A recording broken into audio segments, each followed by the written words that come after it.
ನಾನು ಯಾವಾಗಲೂ ನ್ಯಾಯದ ಪರ. ನೋಡ್ಕೊ, ನಾನು ಹೇಳಿದ್ದೀನಲ್ಲ, ಸದಾಕಾಲ ಇದ್ದೀವಿ. ಇವತ್ತು ಯಾವತ್ತು ವಿರುದ್ಧ ಇದ್ದೀವಿ ಹೇಳ್ರಪ್ಪ? ಯಾವತ್ತೂ ವಿರುದ್ಧ ಇಲ್ಲ. ನಾವು ಮೊದಲಿಂದನೂ ಕೂಡ ಆಸ್ತಿಕನೇ ಹೊರತು ನಾಸ್ತಿಕ ಅಲ್ಲ. ನಾನು ರಾಮನ ಪೂಜೆ ಮಾಡ್ಬೋದು, ಇನ್ನೊಬ್ಬನ ಪೂಜೆ ಮಾಡ್ಬೋದು, ಬೇರೆ ವಿಚಾರ ಏನಪ್ಪ. ಇವತ್ತು ನಾನು ಶ್ರದ್ಧಾಭಕ್ತಿಯಿಂದ ಒಂದು ಶುಭ ಗಳಿಗೆನಲ್ಲಿ ಈ ದೇವಸ್ಥಾನ 2004ರಲ್ಲಿ ನಾವು ನಮ್ಮ ಎಲ್ಲ ಭಕ್ತರುಗಳು ಸೇರಿಸಿ ಈ ದೇವಸ್ಥಾನವನ್ನು ಕಟ್ಟಿಸಿದಂಥದ್ದು. ಶ್ರೀರಾಮನ ದೇವಸ್ಥಾನ ಇದು ಇಲ್ಲಿ ಭಾಳ ಶಿಥಿಲವಾಗಿದ್ದಂಥದ್ದನ್ನು ತೆಗೆಸಿ ಒಂದು ಸುಮಾರು 25-30 ಲಕ್ಷ ರೂಪಾಯಿ ವೆಚ್ಚದಲ್ಲಿ ಆಗ ಕಟ್ಟಿಸಿದ್ದು. ಇವತ್ತಲ್ಲ, ಇವತ್ತಾದರೆ 1 ಕೋಟಿಗಟ್ಟಲೆ ಹೇಳ್ಕೊಬೋದು, ಗೊತ್ತಾಯ್ತಾ? ಅದರಿಂದ ರಾಮನ ಭಕ್ತಿ ಇಲ್ಲ, ನಾವು ರಾಮನ ವಿರೋಧಿಗಳು ಅಂತ ಬಣ್ಣಿಸ್ತಕ್ಕಂಥದ್ದು ಸರಿಯಾದಂಥದ್ದಲ್ಲ. ಆದರೆ ರಾಮ ಎಲ್ಲಿದ್ದಾನೆ, ಹೇಗಿದ್ದಾನೆ ಅಂತಕ್ಕಂಥದ್ದು ಚರ್ಚೆ ನಡೀತಾ ಇದೆ. ಅದಕ್ಕೋಸ್ಕರ ನಾನು ಏನು ನಮ್ಮ ಶಂಕರಾಚಾರ್ಯ ಮಠದ ಗುರುಗಳು ಏನೇನು ಹೇಳಿದ್ದಾರೆ ಅದಕ್ಕೆ ನನ್ನ ಸಹಮತಿ ಇದೆ. ಅದರಲ್ಲಿ ಎರಡನೇ ಮಾತಿಲ್ಲ. ಏಕೆಂದರೆ ಯಾವತ್ತೂ ಕೂಡ ಒಂದು ದೇವಸ್ಥಾನದಲ್ಲಿ ಆಗಲಿ, ಒಂದು ವಿಗ್ರಹ ಆಗಲಿ, ಯಾವುದಾದ್ರೂ ಲೋಪ ಇದ್ದರೆ ಅದು ಪೂಜಾರ್ಹ ಅಲ್ಲ ಅಂತಕ್ಕಂಥದ್ದನ್ನು ನಮ್ಮ ಎಲ್ಲ ಪುರಾಣಗಳಲ್ಲಿ, ನಮ್ಮೆಲ್ಲ ಇತಿಹಾಸದಲ್ಲೂ ಕೂಡ ನಾವು ನೋಡ್ತೇವೆ. ಇನ್ನೂ 1 ವರ್ಷ ಆದರೂ ದೇವಸ್ಥಾನ ಮುಗಿಯೋದಿಲ್ಲ. ಈ ದೇವಸ್ಥಾನನ ಮಾಡ್ತಕ್ಕಂಥದ್ದು ಈಗಲೇ ತರಾತುರಿನಲ್ಲಿ ಎಲೆಕ್ಷನ್ ದೃಷ್ಟಿಯಿಂದ ಮಾಡ್ತಕ್ಕಂಥದ್ದು ಸರಿಯಾದಲ್ಲ ಅಂತ ನಾನೆಲ್ಲ ಹೇಳೋದು. ಶಂಕರಾಚಾರ್ಯ ಮಠದ ಗುರುಗಳು ಹೇಳಿದ್ದಾರೆ.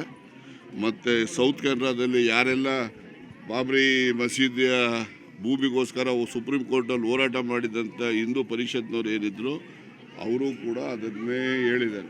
ನಾನು ಕೂಡ ಅದನ್ನೇ ಹೇಳ್ತಾ ಇದ್ದೀನಿ. ಭಾಳಷ್ಟು ಜನ ನಾವು ಹೇಳೋದು ಸರಿ ಇಲ್ಲ ಅಂತ ಹೇಳ್ಬೋದು. ಆದರೆ ಅವರು ಶಂಕರಾಚಾರ್ಯ ಪೀಠದ ಗುರುಗಳಿಗೆ ಅವರಿಗೆ ಈ ಆಧ್ಯಾತ್ಮದ ಬಗ್ಗೆ ಪೂರ್ಣವಾದ ತಿಳುವಳಿಕೆ ಇಲ್ಲ ಅಂತ ನಾವು ಹೇಳೋಕ್ಕಾಗ್ತದ? ಅಥವಾ ವಿಶ್ವ ಹಿಂದೂ ಪರಿಷತ್ತಿನ ಮಂಗಳೂರಿನ ಶಾಖೆಯ ಅವರು ಶರ್ಮಾ ಆತನೇ ಹೋರಾಟ ಮಾಡಿದವರು ಜಾಗಕ್ಕೋಸ್ಕರ. ಸುಪ್ರೀಂ ಕೋರ್ಟ್ನಲ್ಲಿ ದಾವೆ ಹೂಡಿದ್ದವರು ಅವರು.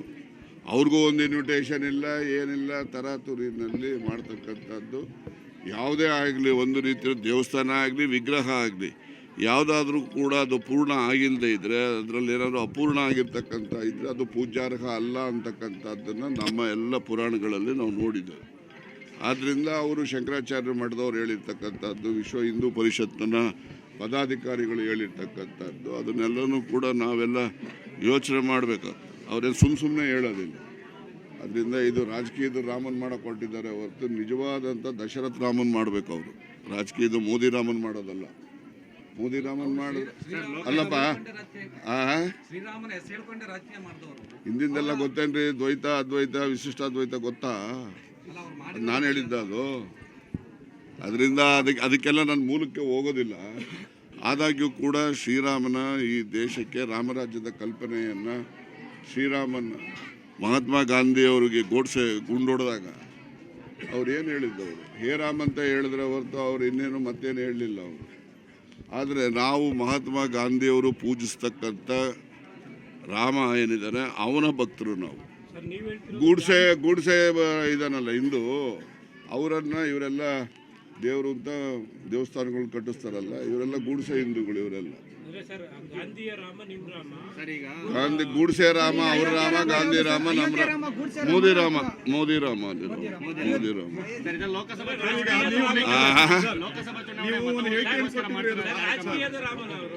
ಮೋದಿ ರಾಮ ಅಂದ್ರೆ ಯಾವ್ರಪ್ಪ? ಮೋದಿ ನಾವು ದಶರಥ ರಾಮ ನಮ್ಮ ರಾಮ. ಮಹಾತ್ಮ ಗಾಂಧಿಯವರು ಅವರ ಕಡೆ ನಿಮಿಷದಲ್ಲಿ ಹೇಳಿದಂಥ ರಾಮ ನಮ್ಮ ರಾಮ. ಬೆಂಗಳೂರಿನಿಂದ ಮಂಗಳೂರುವರೆಗೆ, ಬೀದರ್ನಿಂದ ಚಾಮರಾಜನಗರದವರೆಗೆ ನಿಮ್ಮ ಸುದ್ದಿ ನಿಮ್ಮದೇ ಭಾಷೆಯಲ್ಲಿ. ಕರ್ನಾಟಕ ತಕ್.